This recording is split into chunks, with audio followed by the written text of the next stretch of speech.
ابھی ہم لوگ رمضان کی برکتوں سے فیضیاب ہو رہے ہیں۔ یہ اللہ کی بہت بڑی نعمت اللہ نے ہمیں میسر فرمائی ہے۔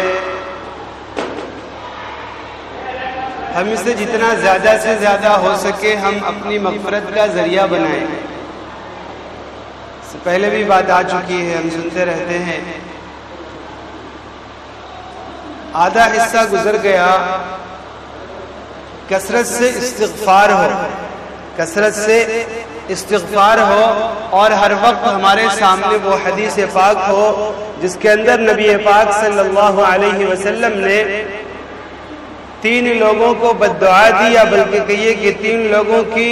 کو حضرت جبرائیل علیہ السلام نے بد دعا دی، اور نبی پاک صلی اللہ علیہ وسلم نے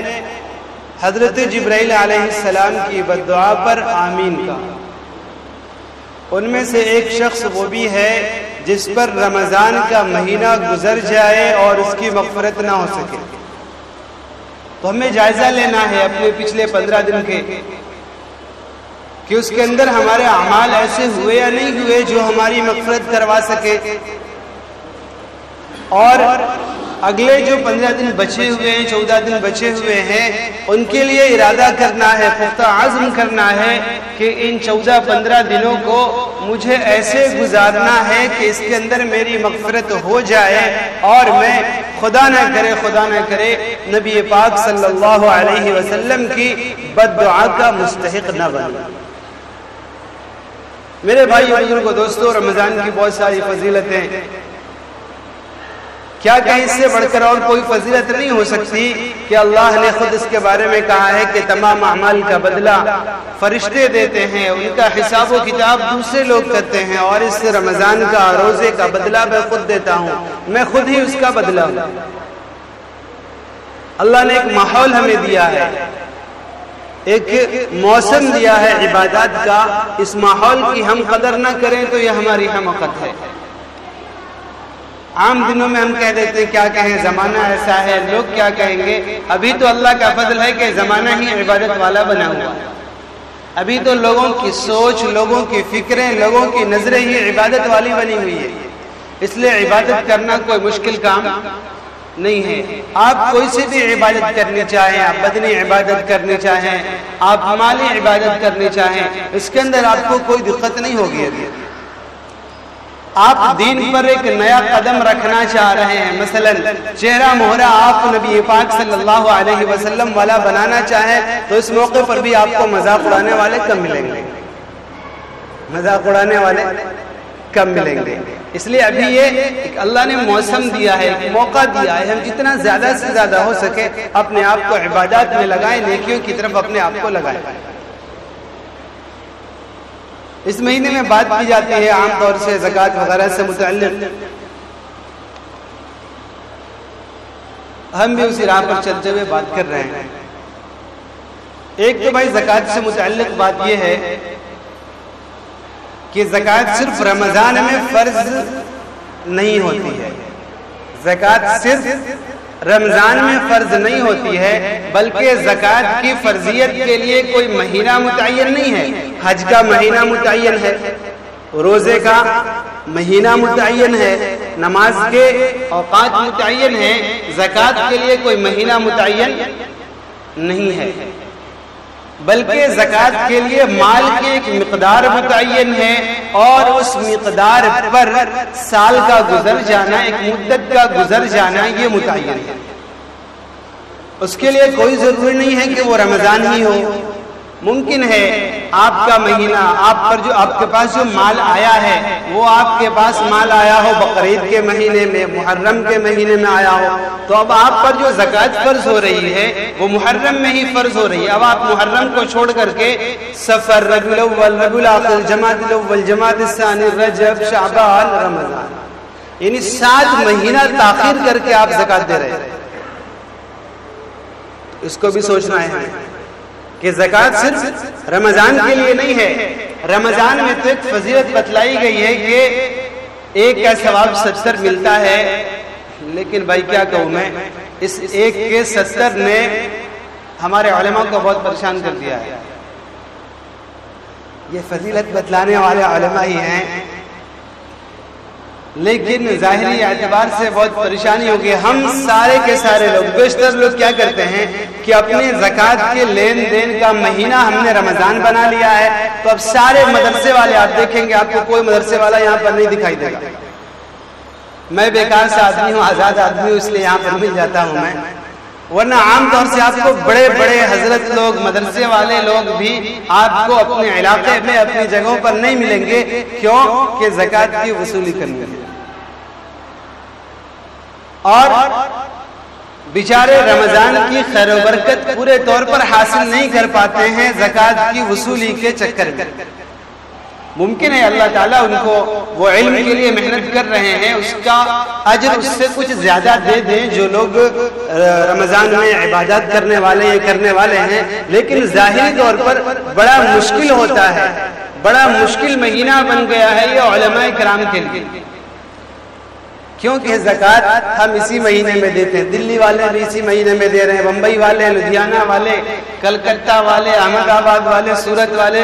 سارے کے سارے لوگ اسی مہینے میں، اور پریہار والے، ایک ڈنڈی والے، اور یہ سیتا مڑھی والے بھی سب اسی مہینے میں زکوٰۃ نکالتے ہیں۔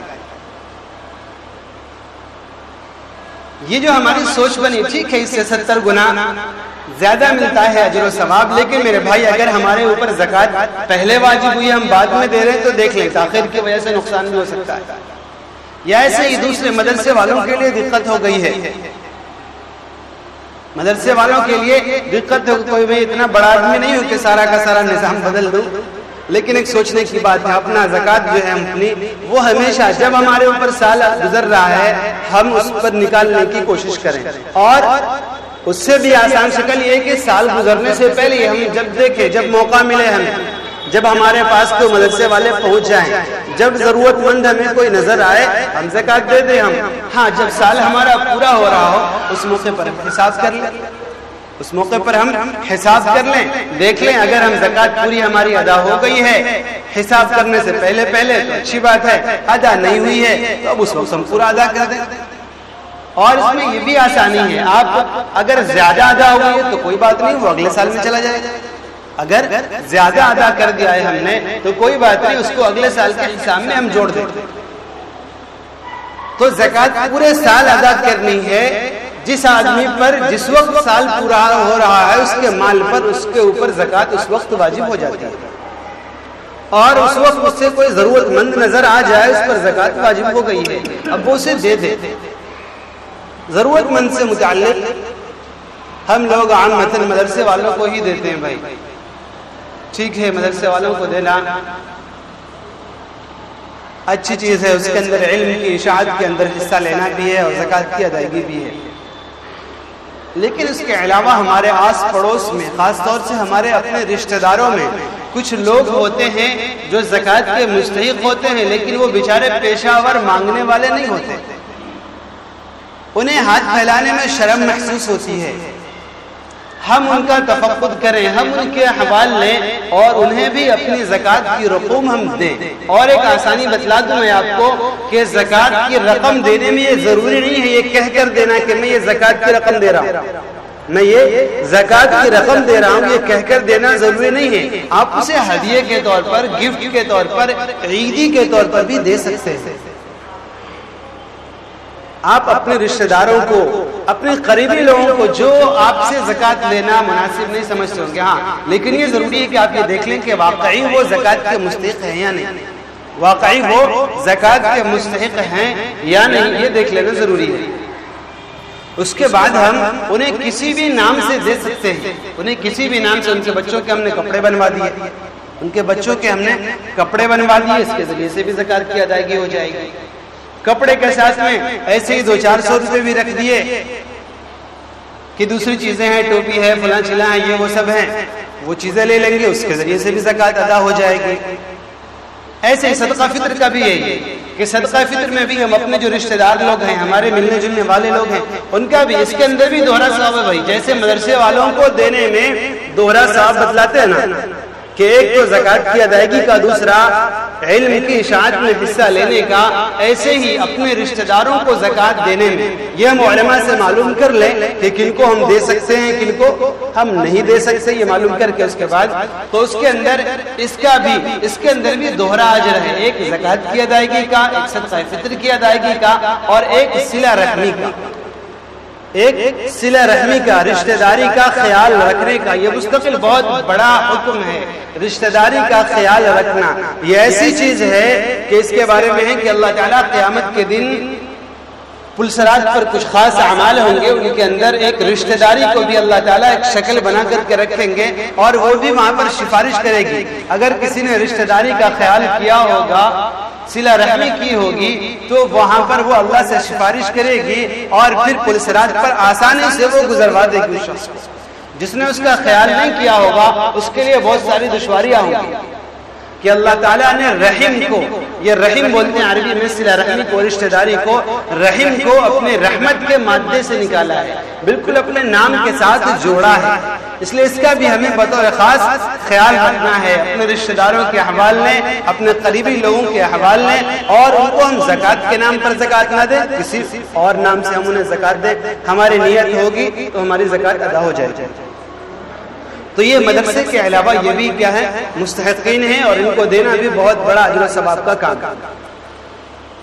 اچھا، زکوٰۃ کن مالوں میں نکلتا ہے؟ ہم جانتے ہیں کہ زیورات میں زکوٰۃ نکلتی ہے۔ آج کل کے اعتبار سے زیورات نہیں بلکہ کیش نقد ہمارے پاس جمع ہے، اس کے اوپر بھی آج کل کے اعتبار سے دیکھیں گے، آج جو میں نے حساب لگایا ہے اور 2-4 دن پہلے کہیے کہ پورا رمضان کا مہینہ ختم ہو جائے گا تو بھی تقریباً اتنا ہی رہے گا، 24,500 روپے، 24,500 روپے اگر کسی کے پاس ہے، یا اتنی مالیت کا اس کے پاس زیور ہے، تو اس کے اوپر زکوٰۃ فرض ہو جاتی ہے۔ آج کے حساب سے بتا رہا ہوں، زیادہ سے زیادہ اس کو چلیے 25,000 کر لیجئے، تو 25,000 کے آس پاس کا اگر کوئی آدمی مالک ہے تو اس کے اوپر، اور اس پر سال گزر چکا، یعنی پورے سال، یا کہہ لیے شروع سال میں اس کے پاس اتنا پیسہ رہا اور ابھی بھی اتنا پیسہ ہے، تو اس کے اوپر زکوٰۃ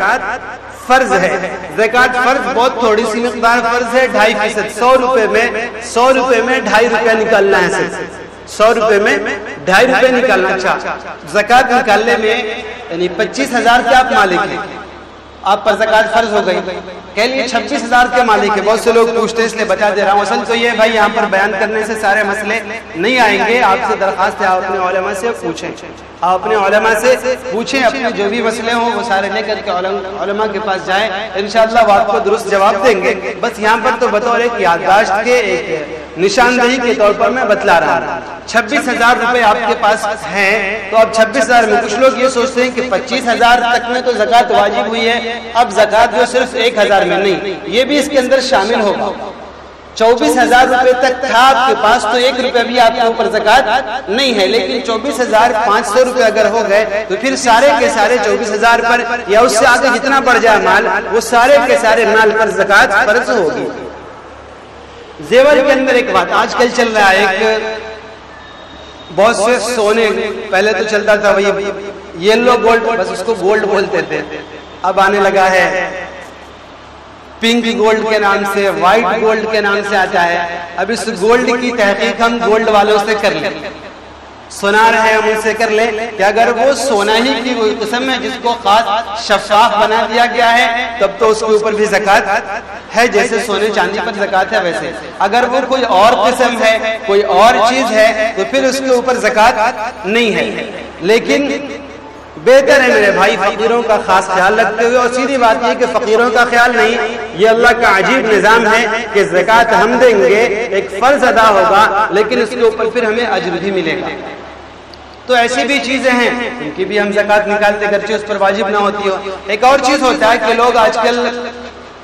انگوٹھی ہے، لاکٹ ہے وغیرہ ہے، یہ ہیرے کی رکھتے ہیں، دیتے ہیں لوگوں کو۔ مہر میں کسی نے اپنی بیوی، مہر نہیں ایسے ہی منہ دکھائی میں دیا ہے، بیوی کے پاس ہے، یا مہر میں دیا ہے اور اس کے اندر ہیرا لگا ہوا، ہیرے کی انگوٹھی ہے، تو ہیرے پر تو زکوٰۃ نہیں ہے، ہیرے پر زکوٰۃ نہیں ہے شرعی حکم کے اعتبار سے. باقی جو میں نے کہا ہے بہتر ہونے کے اعتبار سے وہ الگ بات ہے، لیکن اگر آپ اس کی زکوٰۃ نہیں دیتے تو کوئی پکڑ نہیں ہوگی. تو ہیرے پر زکوٰۃ نہیں ہے، لیکن خالص ہیرا نہیں ہوتا ہے، بلکہ ہیرے کا نگ ہوتا ہے، ہیرے کا نگ ہوتا ہے. باقی اس کے اطراف میں جو لگا رہتا ہے وہ چھلا ہے. وہ اگر چاندی کا ہے یا سونے کا ہے تو پھر اس کے اوپر زکوٰۃ ہے. یا ایسے کسی اور دھات کا، کسی اور پتھر کا آپ کیا کہتے ہیں لوکٹ ہے، کچھ ہے، تو صرف جو اتنا حصہ ہے جو ہیرے کا ہے یا کسی اور پتھر کا ہے اس کے اوپر تو زکوٰۃ نہیں ہے. لیکن اس کے علاوہ جو اس میں سونا چاندی جس سے اس کو روکا گیا ہے، جس سے اس کی کیلیں بنائی گئی ہے، اگر وہ سونے یا چاندی کی ہے تو وہ بھی زکوٰۃ میں شمار کی جائیں گی، وہ بھی زکوٰۃ میں شمار کی جائیں گی. اچھا، یہ تو کہ عورتوں کی زیورات سے متعلق. اس کے علاوہ ہمارے تجارت پیشہ لوگ ہیں، ان کے پاس سامان ہے، سامان تجارت پر بھی زکوٰۃ ہے. سامان تجارت پر زکوٰۃ کی تفصیل یہ ہے کہ اس کے اندر جتنی اس کی فروخت قیمت ہے، آپ خرید کر لائے ہیں اسے مثلاً 50 روپے میں، وہ بکے گا مثلاً 60 روپے میں، تو اب زکوٰۃ جو ہے آپ کو اس کی 60 روپے کی دینی ہے، 50 روپے کی نہیں. اس کے اندر ایک اور چیز، بسا اوقات یہ آدمی یہ دشواری میں پڑ جاتا ہے کہ مثلا آپ ادھار خرید کر لائیں، 50 روپے کی سامان، 50 روپے مالیت کا سامان آپ ادھار خرید کر لائیں، ابھی آپ کا قرض باقی ہے، ابھی آپ مقروض ہیں 50 روپے کے. تو ایسا نہیں ہے کہ وہ شماری نہیں ہوگا، نہیں، 50 روپے کے تو آپ مقروض ہیں، لیکن جو آپ کے پاس مال آیا وہ 60 روپے کا ہو گیا. تو اب زیادہ سے زیادہ یہ ہوگا کہ اس 60 میں سے آپ 50 کے چونکہ مقروض ہیں تو اس 50 کو آپ الگ کر دیجئے گا. البتہ جو 10 روپیہ ہے اس 10 کے اوپر زکوٰۃ ہوگی. قرض کے منہا کرنے کی شکل، بہت سے لمبے قروض ہوتے ہیں، لمبی مدت کے لیے قرض لیا جاتا ہے،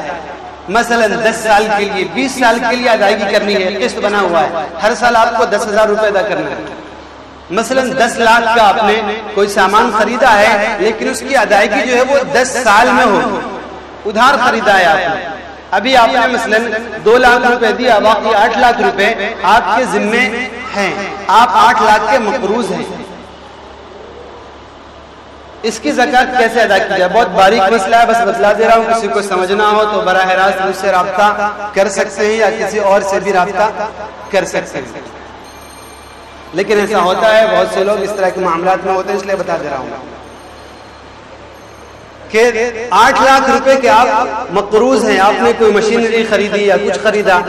8 لاکھ روپے کے آپ مقروض ہیں، 2 لاکھ آپ ادا کر چکے ہیں. تو اب زکوٰۃ دینے کے وقت ایک تو سیدھا تھا، سمجھ میں آتا ہے کہ آپ جو زکوٰۃ نکالیں گے تو سیدھا سے 8 لاکھ روپے اس میں سے منہا کر دیں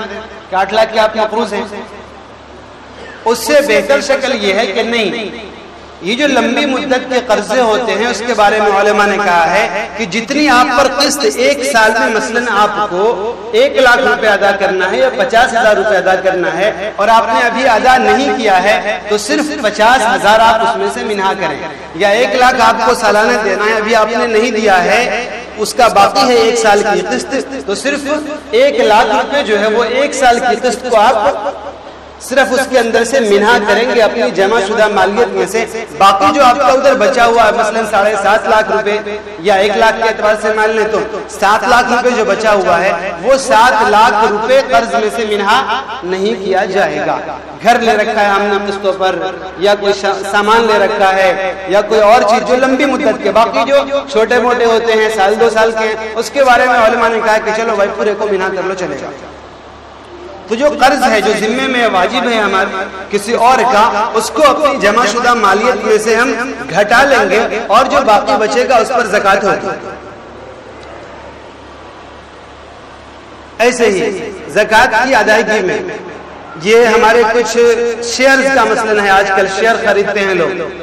عام طور سے جو ہمارے ہاں شیئر خریدا جاتا ہے وہ شیئر مالیت کے لیے ہی ہوتا ہے، اس کی خرید و فروخت کے لیے ہی ہوتا ہے. کسی کمپنی میں بطور خاص حصہ داری کے لیے شاید ہی کچھ لوگ شیئر کی خرید و فروخت کرتے ہوں. ہمارا یہ معاشرہ اس کے بارے میں کہہ رہا ہوں، ایسا نہیں کہ ہوتا نہیں ہے، ہوتا ہے۔ آپ کسی کمپنی کے باضابطہ حصے دار بن جائیں تو پھر اس حصے دار میں آپ اس کے کچھ جامد مالیت ہیں، اس کا فرنیچر ہے، اس کی بلڈنگ ہے، اس کی مشینیں ہیں، اس کی دیگر چیزیں ہیں، گاڑیاں ہیں، فلاں چیزیں ہیں جو اس کی ٹرانسپورٹنگ کے کام کی ہوتی ہیں، تو وہ الگ مسئلہ ہے کہ اس کو منہا کر دیا جائے گا اور جو باقی بچے گا پیسہ اس پر زکوٰۃ ہوگا۔ لیکن ہم میں سے جو لوگ شیئر وغیرہ خریدتے ورتے ہیں وہ عام طور سے صرف اسی لیے خریدتے ہیں کہ ہم پورا شیئر خریدیں گے اور اس کو بیچ دیں گے، وہ جانتے بھی نہیں کہ اس کے اندر جامد مالیت کتنی ہے، لیکوڈ کتنا ہے اور جامد کتنا، یعنی کتنا وہ ہے جو صرف سامان وغیرہ کی شکل میں موجود ہے جس سے کوئی نفع نہیں ہوتا۔ مثلا عمارت کھڑی ہوئی ہے، اس سے بظاہر کوئی نفع متعلق نہیں ہے، ایک گاڑی ہے، اس سے کوئی بظاہر نفع متعلق نہیں ہے، اتنا لوگ جانتے بھی نہیں، بس اتنا جانتے کہ میں نے 50,000 کا مثلا خریدا ہے، اب اس کی جو ہے میں نے اس فلاں مہینے میں اتنے کا خریدا تھا 50,000 کا، اور ابھی اس کی مالیت جو ہے عام مارکیٹ میں وہ 75,000 کی ہو گئی ہے۔ تو اس کے اندر بھی وہی جو مارکیٹ ویلو ہے، اس وقت کی جو مارکیٹ کی قیمت ہے، اس قیمت کے اعتبار سے اس پر زکوٰۃ ہوگی۔ یہ ہم جیسے لوگوں کے لیے کہہ رہا ہوں جو شیئر کی خرید و فروخت صرف اسی لیے کرتے ہیں کہ بس شیئر ہی کو بطور تجارت کے مال کے استعمال کرتے ہیں۔ ہاں، جو لوگ بطور خاص کمپنیوں میں حصہ داری کے طور پر کرتے ہوں تو ان کا الگ معاملہ ہے۔ ایسے ہی دکاندار بھی اسی پر معاملہ سمجھ لیں کہ دکاندار ایک پورے دکان کے مالیت مثلا 5 لاکھ روپے ہے، لیکن اس کے اندر 1 لاکھ روپے کا مثلا فرنیچر ہے اور دیگر چیزیں ہیں، تو پھر وہ 1 لاکھ جو ہے اس پر زکوٰۃ نہیں ہوگی، بلکہ جو 4 لاکھ روپے اس کے بچے ہوئے فرنیچر وغیرہ سے ہٹ کر کے اس پر زکوٰۃ ہوگی۔ ایسے ہی جو لوگ مثلا گاڑی وغیرہ چلاتے ہیں کرایہ پر، ان کی گاڑیوں پر زکوٰۃ نہیں ہے، ہاں گاڑیوں سے جو پیسہ حاصل ہوا ہے اگر وہ جمع ہے، اگر وہ پیسہ جمع ہے ان کے پاس تو اس پیسے پر ہے زکوٰۃ، اس پیسے پر زکوٰۃ ہے۔ ہاں اگر کسی نے یہی کر رکھا ہے کہ چاہے وہ نئی ہو چاہے پرانی ہو، پرانی گاڑی ہی اس نے خرید و فروخت کا اس نے اپنا پیشہ بنا رکھا ہے کہ پرانی گاڑی خرید کر لائے اور اس کے بعد اس کو بیچنا اس کا کام ہے، تو پھر اگر اس کے پاس وہ موجود ہے وہ گاڑی تو پھر اس کے اوپر زکوٰۃ واجب ہے۔ ایسے ہی جو کچھ لوگ ہوتے ہیں جن کے پاس مثلا پورے طور پر تاجر نہیں بلکہ کہیے کہ وہ پروڈکشن بھی ہوتا ہے، ان کے پاس کچھ خام مال آتا ہے، ان کے پاس آپ کچھ خرید کر لائے اور پھر اس کو جوڑ توڑ کر کے اسمبلنگ کر کے آپ نے پھر اس کو مارکیٹ میں دیا، یا جیسے یہ ہمارے یہاں مستری وغیرہ ہوتے ہیں موٹر سائیکل کے اس کے کہ ان کے پاس جو سامان ہوتے ہیں پارٹس پرزے ہوتے ہیں، وہ پارٹ پرزے بھی بیچنے کے لیے ہی ہوتے ہیں، تو ان کے پاس جو پارٹ پرزے ہیں ان کے اوپر بھی پوری کی پوری زکوٰۃ ہے، وہ زکوٰۃ میں شامل کیا جائے گا، جتنے میں وہ بیچتے ہیں پارٹ پرزوں کو ان کی قیمت کا اعتبار کر کے اس پر زکوٰۃ ہوگی۔ کچھ لوگ وہ جن کے بارے میں میں کہہ رہا تھا پروڈکشن کے بارے میں کہ مثلا ٹرنک بناتے ہیں، ٹرنک بنانے والے ہیں یا اسی طرح کوئی کام کرنے والے ٹرنک بنانے والے، ایک تو یہ ہے کہ وہ ٹرنک پورا کا پورا بناتے ہیں، مثلا وہ 4,000 اس کی قیمت ہے، تو اب جتنا ان کے پاس ٹرنک بنا ہوا ہے، ٹرنک جتنا بنا ہوا ہے اس کی قیمت تو لگے گی وہ 4,000، لیکن جو سیدھا سا وہ چدرا رکھا ہوا ہے صرف شیٹ انہوں نے لا رکھی ہے اور اس کو وہ رکھا ہوا ہے، تو اب جو شیٹ جتنے میں انہوں نے خریدی ہے صرف اتنے پر زکوٰۃ ہوگی، صرف اتنے پر زکوٰۃ ہوگی۔ تو یہ تو ہو گئی تجارت سے متعلق زکوٰۃ کا مسئلہ۔ ایسے ہی کچھ وہ ہوتے ہیں بسا اوقات ہمیں سمجھ میں آتا ہے کہ بیوی کا، ایک یہ مسئلہ بتا رہا ہوں میں کہ بیوی کا مہر ہمارے ذمہ لازم ہے، بیوی کا مہر ہمارے ذمہ لازم ہے، تو کیا اس کو بھی الگ کیا جائے گا قرض میں سے؟ اس کے بارے میں علماء نے کہا ہے، خاص طور سے آج کل کے زمانے میں چونکہ نہ بیویوں کا مطالبہ ہوتا ہے اور نہ شوہریں بامراد نہیں کہ اسے نامراد کہیں، دیتے نہیں ادا کرتے عام طور سے، نہ ان کا دینے کا ارادہ ہوتا ہے، اس لیے مہر کی جو رقم ہے وہ منہا نہیں کی جائے گی، مہر کی جو رقم ہے وہ منہا نہیں کی جائے گی آپ کی جمع شدہ مالیت میں سے، اگر آپ کی بیوی کا آپ کے ذمہ مہر ہے۔ پہلی بات یہ کہ سب سے بہتر یہ آپ مہر ادا کر دیجیے، لیکن اگر نہیں کیا تو ایسا نہیں ہے کہ قرض کا آپ کو ادھر سے چھوٹ مل جائے کہ بھائی میں تو بیوی کا مقروض ہوں، میں تو بیوی کا 50,000 روپے کا مقروض ہوں اس لیے اس کو اس میں سے الگ کر دوں، نہیں، مہر کی جو رقم ہے اس کو منہا نہیں کیا جائے گا، آپ رکھے ہوئے ہیں چاہے آپ کو دینا پڑے گا۔ اچھا زکوٰۃ جو ہے وہ واجب ہوتی ہے، اصل وہ زیورات کی جو زکوٰۃ ہے وہ عورتوں پر واجب ہے، شوہر دیتے ہیں تو وہ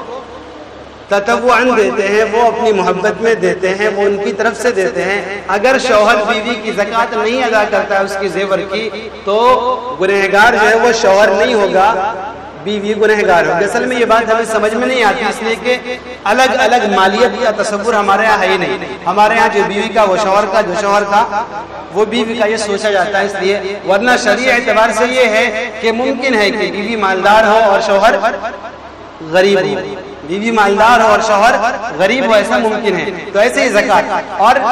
گنہگار ہوگی بیوی۔ ایسا نہیں ہے کہ وہ یہ کہے کہ نہیں مجھے پیسہ نہیں دیا شوہر نے، تم نے کہاں سے دیتی۔ یہ بات یاد رکھیں کہ زکوٰۃ میں اصل چیز یہ ہے کہ جس چیز میں زکوٰۃ واجب ہو رہی ہے وہی چیز دی جائے۔ اصل چیز تو یہی ہے، یعنی سونے پر زکوٰۃ واجب ہوئی ہے تو اصل زکوٰۃ دینے کا طریقہ یہ ہے کہ سونے کا ہی آپ ٹکڑا کر کے، سونے کا ہی 40واں حصہ کاٹ کر آپ دیجیے۔ اصل چیز یہی ہے۔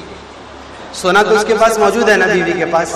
تو اب اسی کے ذمہ ہے کہ وہ ادا کرے، اس میں سے کاٹ کر دے، لاکٹ ہے اس کو توڑ کر دے، سکری ہے اس کو کاٹ کر دے، جیسے دے۔ لیکن ہاں آسانی کے لیے علماء نے یہ کہا ہے کہ بھائی اس کو مالیت میں تبدیل کر لیا جائے، اس کو مالیت میں تبدیل کر کے دیتے ہیں تاکہ لینے والوں کو بھی آسانی ہوتی ہے اور زیادہ سے زیادہ لوگوں کو بھی دے دیا جاتا ہے۔ ورنہ معلوم ہو سونا دیا آپ نے کسی کو، اب وہ بیچارہ جائے گا سونار کے پاس اور پھر سونار سے یہ وہ سب بٹا کٹے گا، کیا ہوگا وہ ہوگا، وہ سب ہونے کے بعد بڑی مشکل سے اس کے بعد پھر پیسہ آئے گا۔ اس لیے کہا کہ چلو بھائی مالیت سے ہم اس کو یہ کر کے اس کے اندازہ کر لیں کتنی مالیت ہے اس کی، ابھی مارکیٹ کے اعتبار سے اتنا پیسہ ہم زکوٰۃ دے دیں۔ ایک اور بات مسئلے کی بتلا رہا ہوں میں کہ یہ اس کو آسانی کہہ لے، آسانی اس لیے بتلا رہا ہوں کہ ہم یہ نہ سمجھے کہ زکوٰۃ بہت مشکل کام ہے، ٹھیک ہے، اس لیے یہ مسئلہ بتلا رہا ہوں۔ عام طور سے ہم لوگ سونے کا سیدھا سا حساب لگا لیتے ہیں، ہم نے معلوم کیا سونا کیسے چل رہا ہے بھائی، مثلا 32,000 روپے چل رہا ہے سونا، تو اب جتنا زیور ہے ہمارے پاس ہم نے اس کو 32,000 سے اس کی مالیت کا اعتبار کیا اور زکوٰۃ دے دی۔ ایک آسانی آپ کے لیے یہ ہے کہ جو میں نے کہا ہے تجارت کے اندر، ہر چیز کے اندر، کہ جو اس کی مارکیٹ ویلیو ہے، جتنے میں وہ بکے گا اس کی قیمت کا اعتبار ہے، اس کی قیمت کا اعتبار ہے۔ تو اب مارکیٹ میں تو 32,000 روپے کا سونا ہے، لیکن آپ جو اپنا زیور لے کر جائیں گے تو یہ سونار جو ہے آپ سے 32,000 میں نہیں لیں گے، سونار جو ہے وہ آپ سے 32,000 میں نہیں لیں گے، بلکہ اس میں سے کچھ 10% یا کیا بٹا وٹا کاٹتے ہیں وہ بٹا کاٹیں گے۔ تو اب جو آپ پر زکوٰۃ واجب ہوگی تو 32,000 میں سے مثلا آپ کہہ لیجئے کہ 10% آپ کاٹ لیں گے، 3200 روپے کٹ جائے گا، تو اب جو ہے آپ پر زکوٰۃ وہ پوری 32,000 کی زکوٰۃ واجب نہیں ہوگی، بلکہ کتنا ہو گیا جی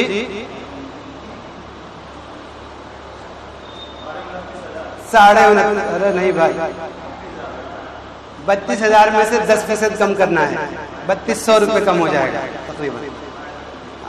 تو اتنا کم کر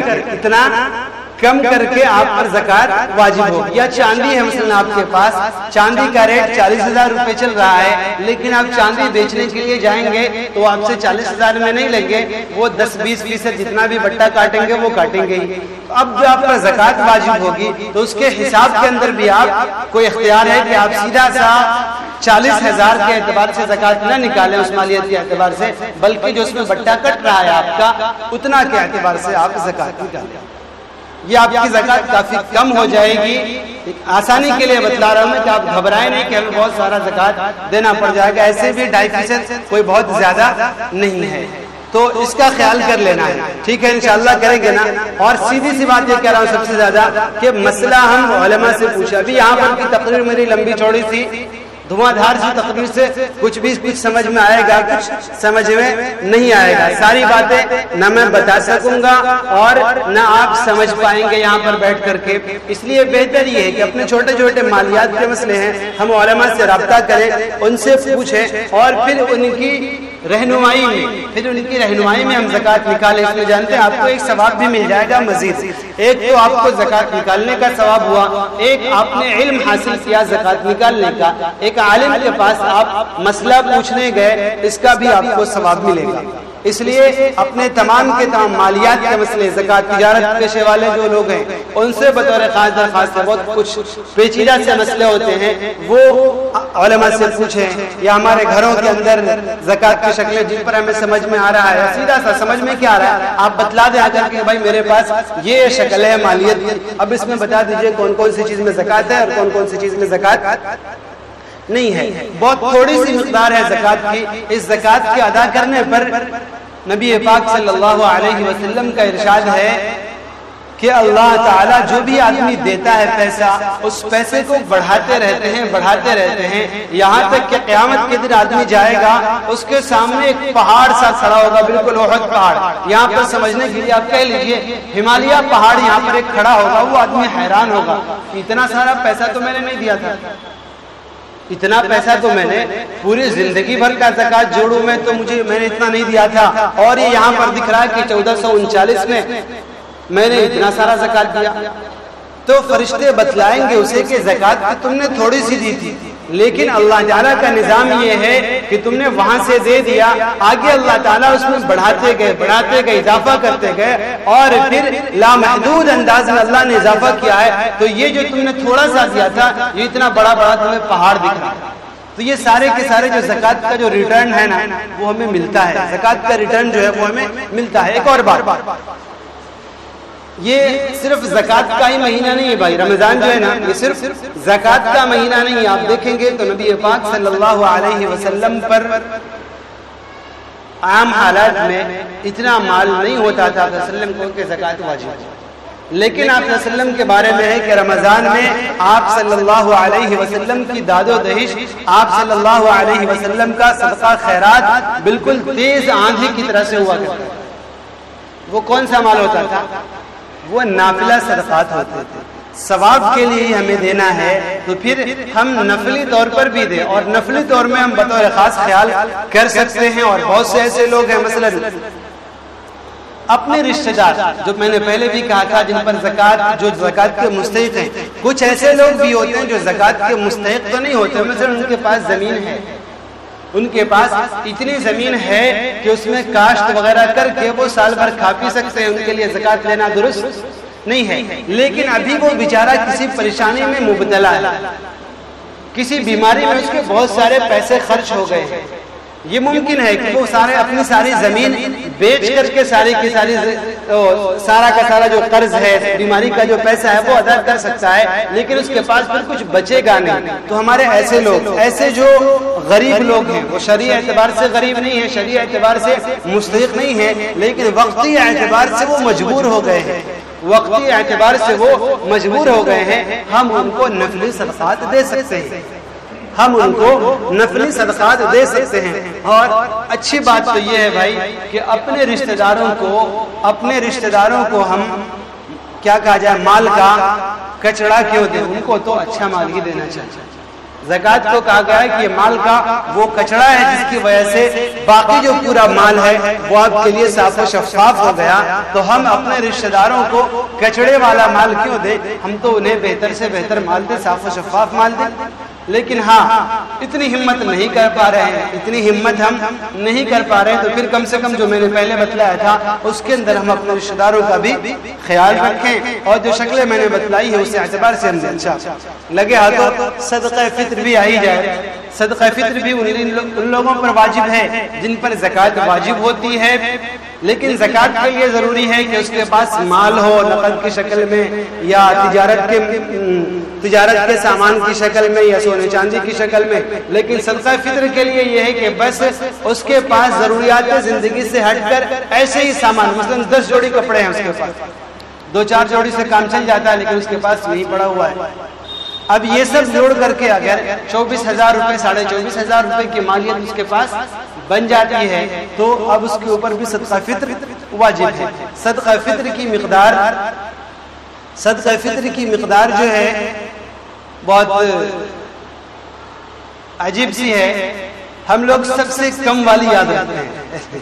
سب سے کم والی یاد رکھتے ہیں، اور جو زیادہ والی ہے درمیانی والی اسے بھول جاتے ہیں۔ میرے بھائی بزرگوں دوستوں، میں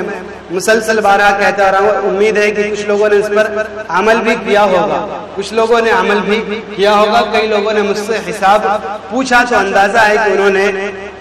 دیا ہوگا اسی اعتبار سے صدقہ فطر، کہ صدقہ فطر جو ہے وہ گیہوں کے اعتبار سے جو ہے وہ تقریباً 1.25 کلو یا 2 کلو کہہ لیجئے، تو اس کے اعتبار سے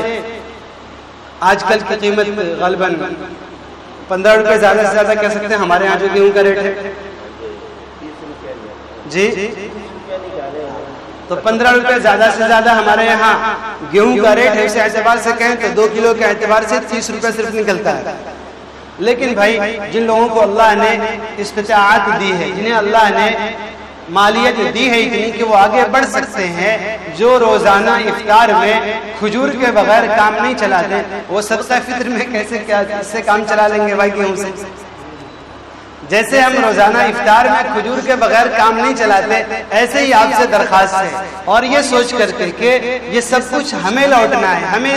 ملنا ہے اور اپنے بھائیوں کی مدد ہونی ہے، اس لیے کہ ہم ارادہ کریں کھجور سے بھی اب نکالیں گے۔ کھجور سے نکالنے میں تقریباً 3.5 کلو جو کھجور کی مالیت ہوتی ہے اس کے اعتبار سے صدقہ فطر نکلے گا، تو کم سے کم کھجور کو چلیے ہم یہ جو چھہارا چلتا ہے ہمارے یہاں، اس کو بھی مان لیں خشک کھجور کہہ لیں، خشک کھجور کہہ لیں، تو اس کی بھی مالیت مثلاً جو کم سے کم درجے کا میرے خیال سے 70-80 روپے کلو ہوگا، 70-80 روپے کلو کے اعتبار سے ہم 3.5 کلو نکال لیں تو کتنا ہو جائے گا؟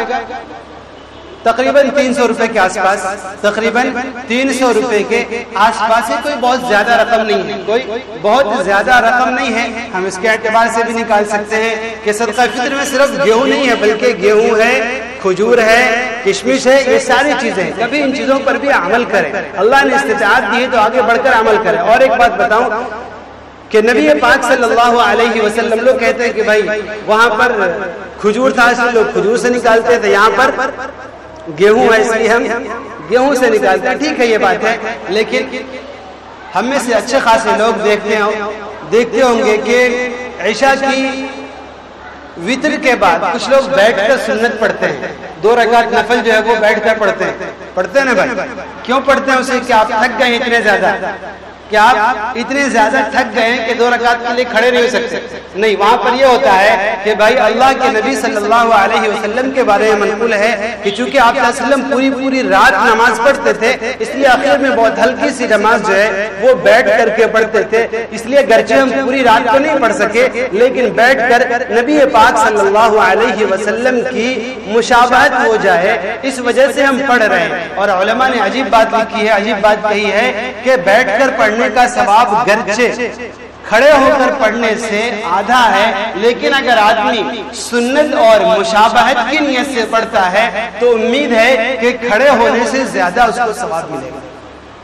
تو میرے بھائی ہم اس چیز میں سوچتے ہیں مشابہت کو، ایسے ہی نبی پاک صلی اللہ علیہ وسلم اور آپ صلی اللہ علیہ وسلم کے صحابہ کی مشابہت جو ہے مجھے جو نظر آ رہی ہے وہ یہی ہے کہ ہم کھجور سے ادا کریں۔ لازمی نہیں کر رہا ہوں میں قطعاً بھی، لازمی نہیں آپ 30 روپے ادا کریں، گیہوں کے اعتبار سے بالکل ادا ہوگا، کوئی کمی نہیں ہوگی، لیکن اللہ نے ہمیں استطاعت دی ہے، ہم بڑھ چڑھ کر اعمال خیر میں حصہ لے سکتے ہیں تو اس کے اندر بھی ہم حصہ لیں۔ اللہ تعالی ہمیں عمل کی توفیق عطا فرمائے، جن کی سنتیں باقی رہ گئی ہیں پوری کریں۔